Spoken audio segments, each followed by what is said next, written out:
Regardez l'image 1. A, Attention, votre valise est ouverte. B, Ce modèle de valise coûte 69 €. C, Posez votre valise ici, s'il vous plaît. D, Voilà, votre valise est prête.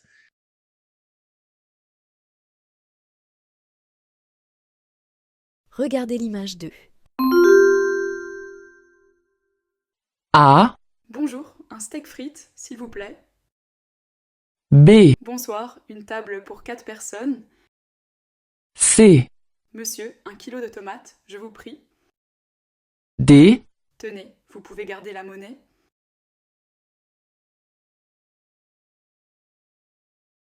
Regardez l'image 3. A, Quel modèle vous voulez? B, Quel goût vous préférez? C, Quelle est votre pointure? D, Quelle taille vous faites? Regardez l'image 4.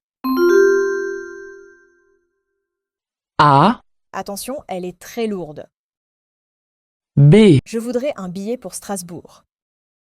C, Le plein de diesel, s'il vous plaît. D, Mettez votre ceinture, monsieur.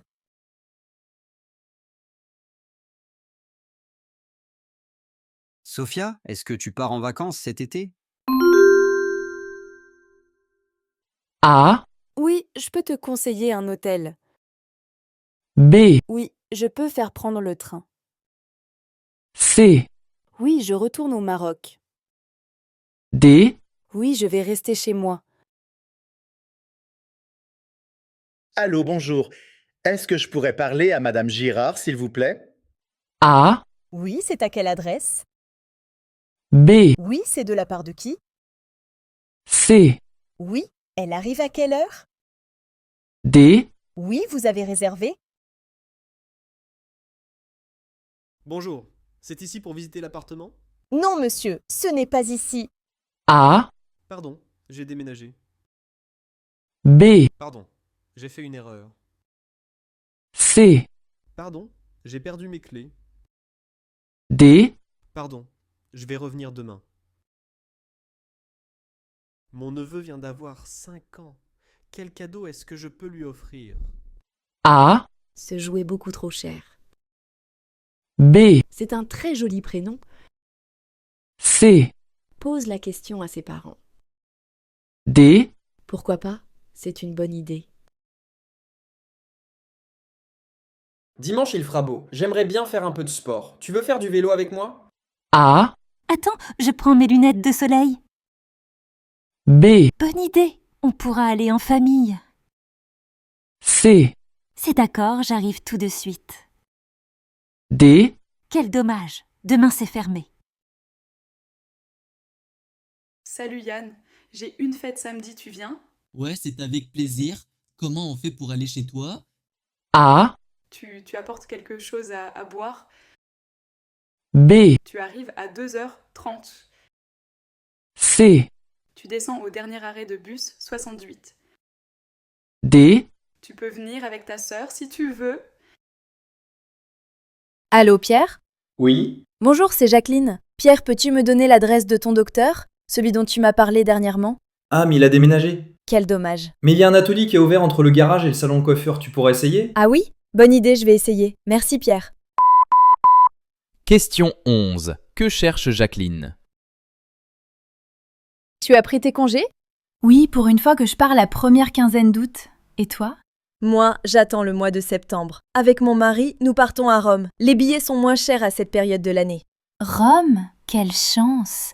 Moi, comme tous les ans, je pars en Bretagne, dans la maison de ma mère.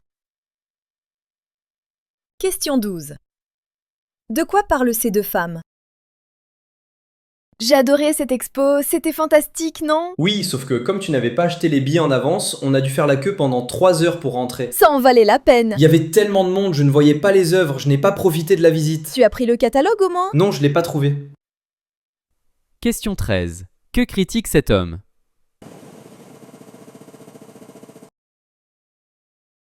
Assistance mondiale, bonjour. Bonjour monsieur, je suis monsieur André Bertrand, je vous appelle d'Adélaïde en Australie. Je ne retrouve plus ma carte bancaire, qu'est-ce que je dois faire? Téléphonez tout de suite à votre banque en France. Vous me passez la déclaration de perte et nous allons vous envoyer 1 000 $ en chèque de voyage à Adélaïde en poste. Vous les retirez avec votre pièce d'identité. Question 14. Que doit faire monsieur Bertrand? Qu'est-ce qui t'arrive? Tu as l'air triste. Dan ne m'a pas téléphoné pour mon anniversaire. J'ai attendu son appel toute la journée. Il va peut-être le faire ce soir, ne t'inquiète pas. Question 15. Qu'arrive-t-il à la femme? Écoutez Audrey, nous allons partir samedi prochain sur le site du Ver, vous venez? Ah non, je n'ai jamais fait d'escalade et j'ai... Ça y est, j'ai trouvé un stage pour cet été, dans une société de transport. C'est assez loin de chez moi, mais je suis super contente. Tu seras payé? Pas beaucoup, mais ce sera une bonne expérience. Et tu vas faire quoi? Des statistiques sur la circulation des bus. Toi qui adores les chiffres, c'est super. Comment t'as trouvé ce stage? Par un ami de mon père qui travaille là-bas. Question 17. Pourquoi ce stage intéresse-t-il la jeune femme? Lorsque nous nous sommes installés loin de chez nos parents, nous nous sommes aperçus que le magasin le plus proche de chez nous pour laver nos vêtements était à plus de 2 km. On s'est dit que ce serait vraiment sympa si notre voisine pouvait nous prêter sa machine à laver. Nous avons donc créé un site internet. Il met en relation ceux qui ont une machine à laver et leurs voisins qui n'en ont pas contre quelques euros. Question 18. Que propose le site internet présenté? La rencontre avec les représentants du personnel est bien prévue aujourd'hui. Oui, monsieur, à 15h dans la salle du rez-de-chaussée. Il faut les prévenir que je ne serai pas à l'heure. J'attends un appel très important d'un de nos importateurs. D'accord, mais je croyais que vous lui aviez parlé hier. Non, je n'ai pas pu leur téléphoner. Question 19. Que demande le directeur? Mon rôle à moi? Je suis agent de recrutement. En fait, je suis chargé du projet de démarchage en francisation. Ce projet vise à contacter les immigrants qui sont installés ici au Québec depuis 3 ans ou plus et qui ont besoin de connaître la langue pour faciliter leur vie quotidienne. Des programmes de cours de français existent déjà, mais nous, notre rôle, c'est de contacter les personnes isolées.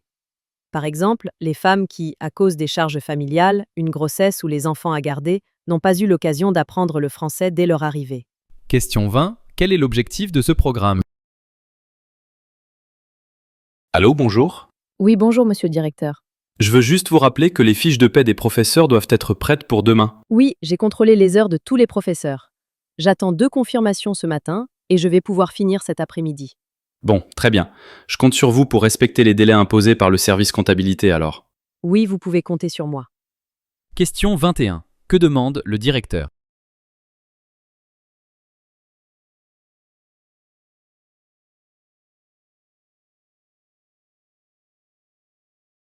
Bonjour, je suis bien au service après-vente de meubles modernes. Oui, bonjour, que puis-je faire pour vous? C'est au sujet de la bibliothèque que j'ai achetée chez vous.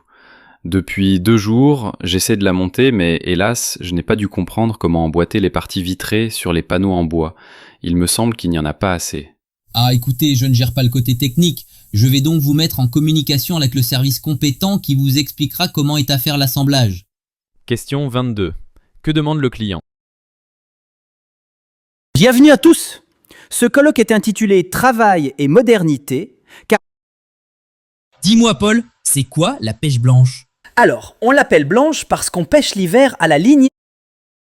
Autoriser les magasins à ouvrir le dimanche en France, serait-ce la solution pour développer la croissance et l'emploi? Le directeur de là où plus de 60 millions de consommateurs s'explique au micro. Le secrétaire d'État à la consommation relevait, en visitant un dimanche un centre commercial de la région parisienne, que les boutiques y réalisent sur ce seul jour plus du tiers du chiffre d'affaires des 4 semaines. Retenez-la, ce qu'on achète le dimanche, on ne l'achète pas les autres jours et vice-versa. Attention aux illusions de prix. Les consommateurs dépensent d'abord en fonction de leurs revenus et non en fonction des jours d'ouverture des magasins. C'est simplement une autre répartition du plan d'achat. Donc, quel impact pour la croissance et l'emploi en général? Je crains que ça ne change pratiquement rien. Question 25. D'après les directeurs de la revue, pourquoi l'ouverture des magasins le dimanche aurait-elle peu d'influence sur l'économie française? Tu te rends compte? Il m'a convoqué dans son bureau dès que je suis arrivé. Mais pourquoi? Il m'a dit « Monsieur Gaudin, ce mois-ci, vous n'avez pas réalisé votre objectif. Vous deviez atteindre les 150 000 € et vous en êtes loin. Il va falloir être plus performant. » Et alors, tu lui as répondu quoi? D'abord que depuis que je travaille ici, j'ai rarement pris de congé. En plus, comme j'essaie de réduire les frais de déplacement, j'ai fait un peu moins de ventes mais plus de bénéfices. Après ça, il t'a laissé tranquille? Oui, il m'a affirmé qu'il ne fallait pas le prendre mal, qu'il faisait comme ça avec tous les employés. On verra bien le mois prochain. Pardu, question 26. Que reprochait l'employeur à Monsieur Godin? Les entreprises québécoises ont travaillé beaucoup pour l'intégration des immigrés, mais elles doivent faire davantage. Delphine Manceau, en tant que directrice de l'Institut pour l'innovation et la compétitivité, pensez-vous que tout le monde peut être innovant? On croit souvent que l'innovation survient par hasard et qu'il s'agit d'un don individuel. Mais être innovant et créatif, ça s'apprend. Alors comment rend-on un étudiant innovant, par exemple?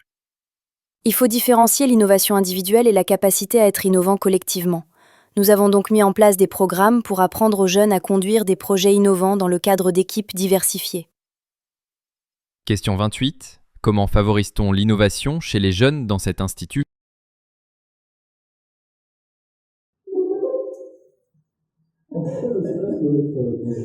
Il est indispensable pour réussir les challenges, concours et autres défis de la vie, justement le bac. Notre société passe son temps à vouloir à tout prix convaincre. Bon, c'est évident qu'un excès de stress, ça engendre la contre-productivité, la frustration, mais à petite dose, le stress, c'est une source de motivation et c'est la condition pour devenir meilleur. Le bac, premier rendez-vous amoureux, l'entretien d'embauche, il y a plein de situations anxiogènes comme ça. Et si le stress est vécu comme un défi à surmonter, il devient un puissant stimulant. Les sportifs de haut niveau d'ailleurs le savent, parce qu'ils réussissent leur performance grâce à ce stress qu'ils arrivent à exploiter de façon positive. Le stress, ça peut devenir parfois grosse mollesse, manque de motivation, absence d'intérêt pour la vie. Question 29. Pour quelle raison le stress peut-il être bénéfique? J'ai pas cherché la célébrité, honnêtement. Les quelques amis qui survivent encore, qui sont encore de ce temps-là, le savent. Ils savaient que je suis comme un truc bizarre. Je me plains pas spécialement. J'étais ravi en ce temps-là d'être un éditeur sûr, servant des plus grands que moi. J'ai été interviewé à l'époque Roland Barthes, Michel Foucault, pour un grand hebdomadaire qui est toujours des milliers de lecteurs. J'étais très content de ça.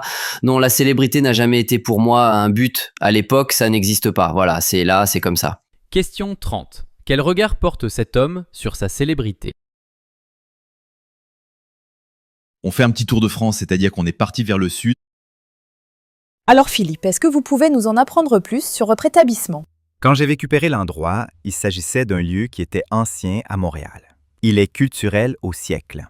J'ai donc gardé ce qui était à l'époque et j'ai rajouté une touche moderne, design, pour créer un espace particulier où les styles se mélangent. Comme je suis un passionné du monde du design, j'ai acheté des pièces qui me plaisent. Et en plus d'y manger, on peut assister à des soirées musicales. On a un DJ très connu internationalement dans le domaine de la musique électronique. Enfin, étant donné qu'on est dans un lieu très haut de plafond, j'ai accroché une table haute, des œuvres contemporaines, mais on organise aussi des expos temporaires. Toutes les formes d'expression nous intéressent.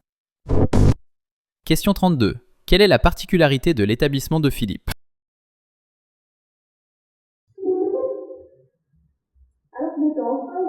Je préparais mon étude et puis je regardais quelle était la proposition du produit. C'était marqué le plan d'énergie naturelle. J'ai quand même regardé un petit peu et là j'ai remarqué une petite mention qui était uniquement en allemand qui parlait du fameux femme. J'ai cherché en français, ça fait un truc de comprendre ce qui m'était mentionné. Là, nouvelle de surprise, j'ai absolument rien trouvé en français, même en regardant sur tous les aspects du paquet.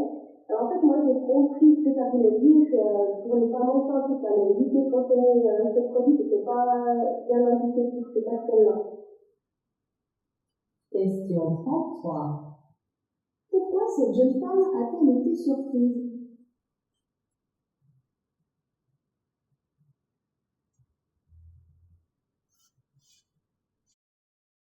Alors Jean, cet essai au journal, qu'est-ce que ça a donné? C'était passionnant. Épuisant parce que l'on ne compte pas ses heures. Il y a énormément de déplacements. Ça, c'est un côté agréable, mais qu'il faut gérer intelligemment par rapport à la vie de famille. C'est un travail très valorisant, non? C'est vrai. On bénéficie d'une considération exceptionnelle, mais ça aussi, il faut le gérer. Le X, c'est que la rédaction garde un droit de regard sur les papiers. Je crains que le travail avec eux soit trop orienté dans des accointances fortes avec certains élus, même s'ils le nient, et ce n'est pas sans conséquence. Le salaire pourra peut-être te faire oublier tes réticences. La déontologie et toi, ça fait deux. Question 35. Que doute Jean à propos de cet emploi?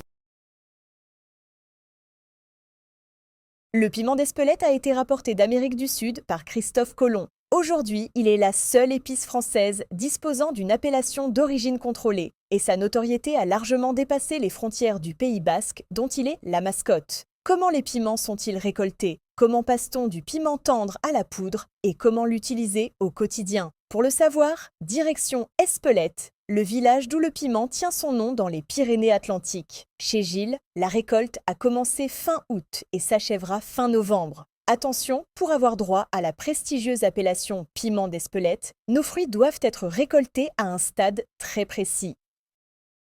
Question 35. Quelle est la particularité du piment d'Espelette?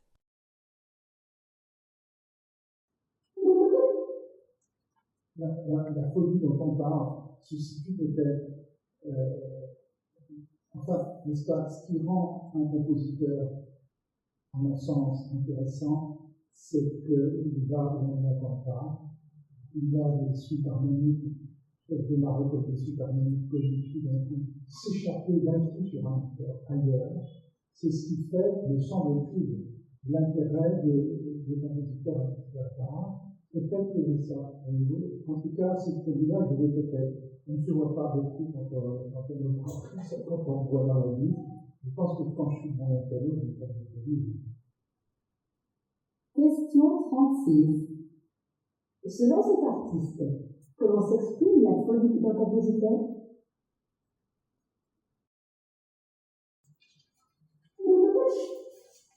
À cette époque-là, en fait, on ne connaissait pas grand-chose des grands singes. Qu'est-ce que vous avez vu post-écrit dans le regard de ce grand singe? C'est surtout la manière dont on regardait. Que d'un seul coup, il y a eu cet effet réversif. Ce retournement qui est l'anthropocentrisme, donc on regarde les autres du haut d'une position de se motoyer, et d'un seul coup, c'est venu regarder la manière de dire qu'est-ce qui te permet de te mettre ce piédestal? Et ça, à partir de là, ça a toujours été une interrogation sur le propre de l'homme. C'est-à-dire qu'on a longtemps dit que la capacité de s'interroger sur ce que nous sommes était du ressort de l'humain, et je pense bien que les autres aussi doivent interroger comme cela. Question 37. Sur quoi porte la réflexion de ce scientifique?